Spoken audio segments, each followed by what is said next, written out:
Hi, I'm Joyce Eberl, and this is my husband Paul Eberl. I have arthrogryposis, and my husband Paul has multiple sclerosis. Paul's going to read some questions to me, and then we're going to tell you a little bit about AMC and our journey. First of all, how did your parents find out about your arthrogryposis?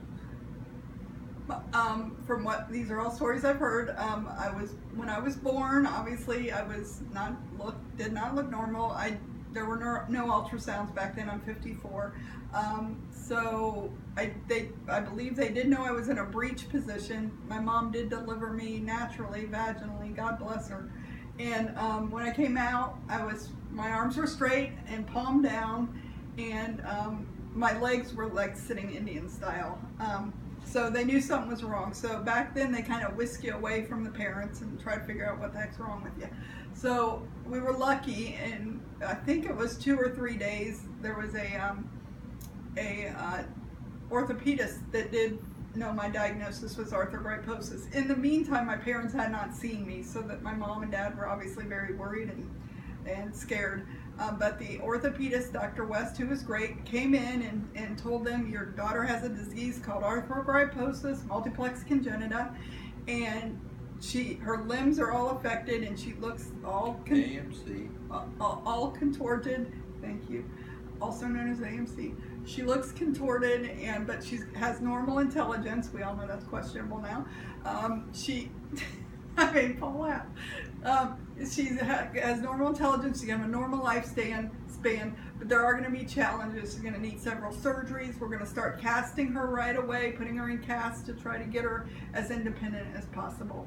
So within about 2 or 3 days, they brought me in and they unwrapped me. And these are stories I heard from my grandma and my mom and dad, I think, but mostly I remember them from my grandma. So they unwrapped me and my mom and counted my little fingers and toes and said she has 10 fingers and 10 toes. I'm so crying. And she's perfect. And then from what I understand, my dad said she's going to bring joy to everyone she meets. She's perfect. And that's how my name came about, Joyce. That's how they named me. Well, what childhood challenges did you face growing up with AMC? What childhood challenges? And how did you overcome them? And when did you notice you were different? Are you combining like 20 questions? I don't remember what you first said. At the time I had 2 brothers, and then after I was born, my parents were brave and had 2 more children. So I had 4 brothers that were able-bodied.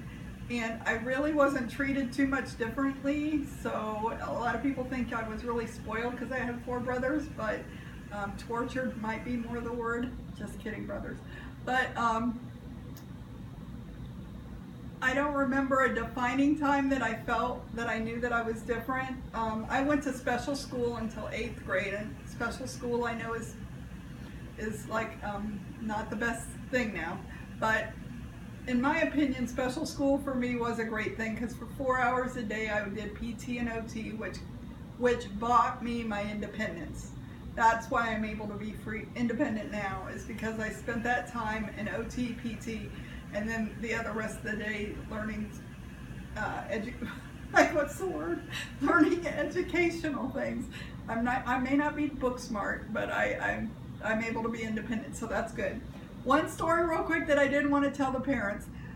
There was a day, thank you. There was a day that my mom told me about recently where I was crying. I had surgeries. I didn't want to go to school. I was very upset. Of course, I'm her only daughter. I'm pretty perfect. And she was very upset, and she took me into my OT, and she goes, Mrs. Clinton, I don't think I can bring her in today. She's in pain. She's hurting. She's crying, blah, blah, blah. And it's just so hard. And you can imagine I'm her only daughter, in all seriousness. I'm her only daughter. She's seeing me in pain. I can't imagine how hard it is for my mom and dad to do this. But they took me in, and the OT told my mom, she goes, Mrs. Johnson, I know this is very, very hard, but I want you to know what we're seeing when we work with your daughter. We are not seeing her as she is today. We're seeing her dressing herself, living by herself, getting married, possibly having children, grocery shopping, doing everything that all able-bodied people do. And it's going to take work to get there, and it's going to be difficult, and it's going to hurt. But we are doing what we're doing for her future, so she can be independent. And that's why I say Mrs. Clinton and the other therapist, but specifically Mrs. Clinton, bought my independence. And my mom, of course, left me there that day, and it worked out really good. So just a quick story. I know Misha can edit, but a couple years later, I got to see Mrs. Clinton in the hospital. I don't know if she's passed, but I got to thank her for that, and so that was like a full circle moment. What was the other questions? And when did you notice difference? I don't think I really noticed I guess when I tried to walk up steps and stuff, I noticed I was different. When I tried to get dressed, I guess I just always knew I was different, but it just didn't feel bad. Too bad to me. You just accepted it, you knew. I had brothers around me all the time, and they had a life, and my parents paid attention to them. I wasn't their full focus in life, and so I figured a lot of things out because I was left alone, basically. I mean, not left alone in a room, but my parents were busy, so that can you fix it?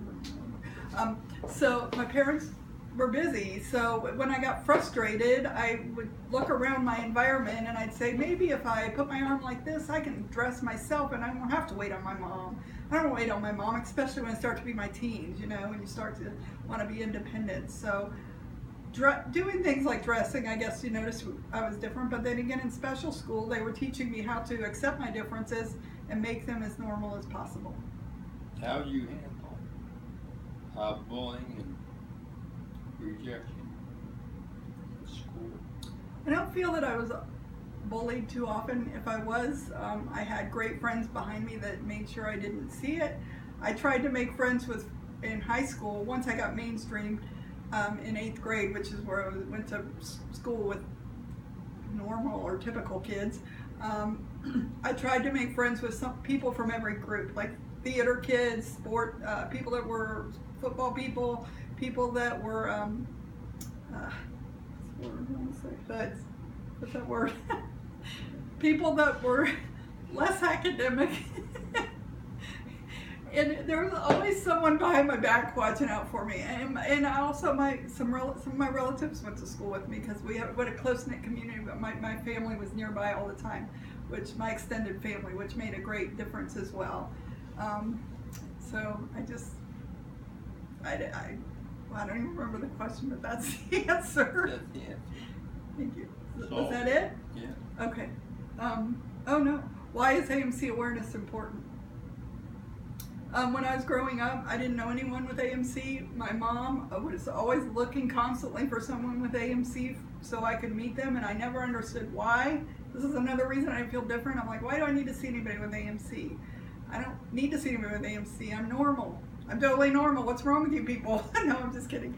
So anyway, the first awareness, I went to the first conference for arthrogryposis in Columbus. When I walked in that room and saw everyone, the majority of people that looked like me, walked like me, brushed their hair like me, brushed their teeth like me, got dressed like me, then I understood why awareness was so important and why my mom fought so hard for me to see people that look like me. Oh, I get chills right now thinking about it, because that was a life-changing moment for me.